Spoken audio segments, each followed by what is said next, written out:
Saudi প্রবাসী হুসাইন আহমেদ, তাকে প্রথমে অসংখ্য ধন্যবাদ জানাচ্ছি উলানজি WM10 এই মাইক্রোফোনটি আমাকে গিফট করার জন্য।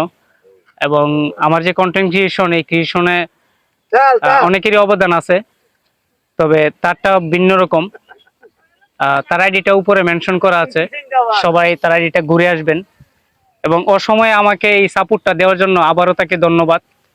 আর সবসময় মানবিক কাজে আমি নিজেকে আসলে রাখতে চাচ্ছি। এবং মানুষ অনেক ধরনের সমালোচনা করে, আমি আসলে দিন শেষে আমি কি করছি কিংবা রবের সন্তুষ্টির জন্য কতটুকু করতে পারছি, এটার মধ্যে আমার ফোকাস থাকবে। আপনারা যতটুকুই সমালোচনা করেন, হয়তো এটা আমার অনুপ্রেরণা। তো হুসাইন আহমেদকে আমার পক্ষ থেকে ধন্যবাদ। এবং সেও নিজে মানবিক কাজে সবসময় নিজেকে উজাড় করে থাকে এবং বিভিন্ন সময় বিভিন্নভাবে অসহায় মানুষের পাশে দাঁড়ায়। তো আমি চাই তার মতো আরো অনেকে যারা আছেন এরকম ভাবে এগিয়ে আসবেন। আর ধন্যবাদ সবাইকে।